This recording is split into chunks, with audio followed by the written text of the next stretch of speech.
تھاؤس global solution عالمی مسئلے کا حل۔ السلام علیکم ورحمۃ اللہ وبرکاتہ۔ الحمدللہ رب العالمین والصلاة والسلام علی رسولہ محمد وعلی آلہ وصحبہ اجمعین۔ اعوذ باللہ من الشیطان الرجیم، بسم اللہ الرحمن الرحیم۔ یا ایہا الناس اتقوا ربکم الذی خلقکم من نفس واحدہ وخلق منها زوجها وبث منهما رجالا كثيرا ونساء واتقوا الله الذي تساءلون به والأرحام إن الله كان عليكم رقيبا يا أيها الذين آمنوا اتقوا الله وقولوا قولا سديدا يصلح لكم أعمالكم ويغفر لكم ذنوبكم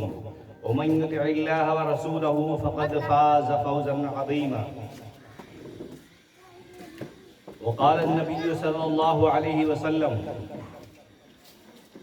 إن الله يرفع بهذا الكتاب أقواما ويدعو به آخرين وقال النبي صلى الله عليه وسلم خيركم من تعلم القرآن وعلمه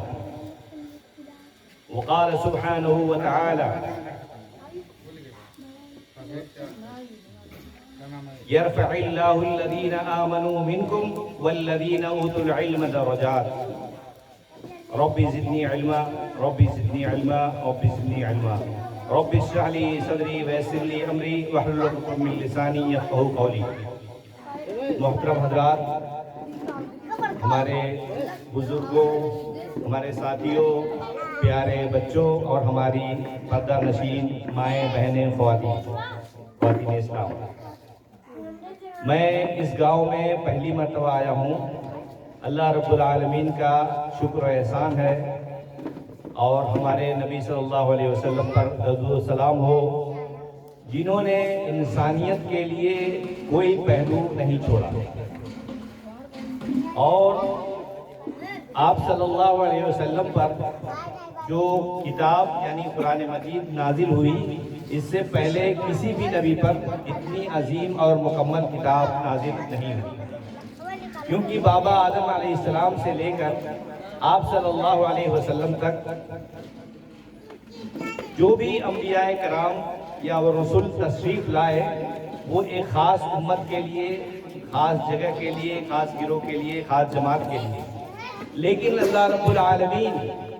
جس طرح سے اپنے بارے میں ارشاد فرماتے ہیں الحمدللہ رب العالمین، اسی طرح رسول اللہ صلی اللہ علیہ وسلم کے بارے میں ارشاد فرماتے ہیں وما ارسلناک الا رحمۃ للعالمین۔ سبحان اللہ، کتنی بڑی بات ہے۔ یہ دو باتیں ایسی ہیں، جو دو آیتیں ایسی ہیں قرآن عظیم کی، جس پر ساری امت مسلمہ ہی نہیں، ساری انسانیت، ساری جنوں کی جماعت اکٹھا ہو سکتی ہے۔ اللہ رب العالمین نے فرمایا اللہ کا شکر ہے جو سارے جہاں کا رب ہے، اور نبی صلی اللہ علیہ وسلم کو فرمایا اے نبی، ہم نے آپ کو نہیں بھیجا مگر تمام جہاں والوں کے لیے رحمت بنا کر۔ ہمارے نبی صلی اللہ علیہ وسلم کسی جماعت کے لیے نہیں، کسی قبیلے کے لیے نہیں، کسی خاص کے لیے نہیں، کسی ضلع کے لیے نہیں، کسی اسٹیٹ کے لیے نہیں، کسی ملک کے لیے نہیں، رحمت للعالمین بنا کر دیں، سارے جہاں کے لیے، تمام انسانوں اور جناتوں کے لیے رحمت بنا کر دیں۔ تو اب ہم یہاں پر جو ہم لوگوں کی حاضری ہوئی، ہمارے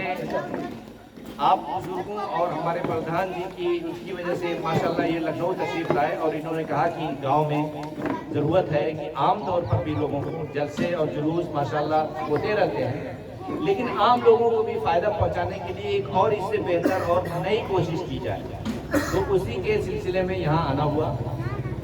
اور اب ہم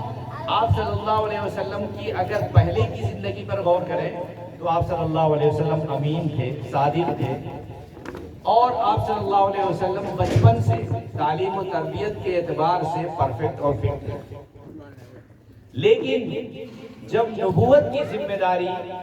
آپ صلی اللہ علیہ وسلم کی 40 سال کی عمر کے بعد غار حرا میں حضرت جبریل علیہ السلام قرآن مجید کی 5 آیتیں لے کر اترے تو ذمہ داری بڑھ گئی۔ اس ذمہ داری کے بعد نبوت کی ذمہ داری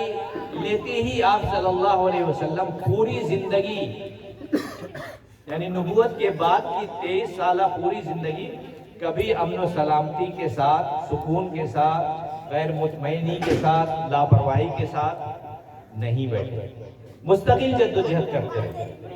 جیسا کہ اگر آپ تاریخ کی اور سیرت کی کتابیں پڑھیں گے تو آپ کو علم ہوگا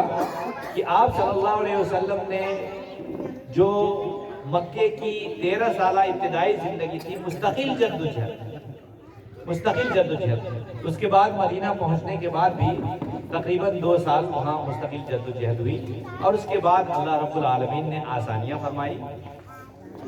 اور قرآن مجید میں جو رہنمائی آپ صلی اللہ علیہ وسلم کے ذریعے امت مسلمہ کو پہنچی،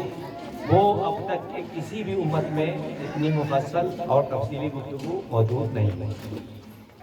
تو ہم سب کو اللہ رب العالمین کا شکر ادا کرنا چاہیے اور علم پر زور دینا چاہیے۔ ٹاؤس گلوبل سولوشن، عالمی مسئلے کا حل۔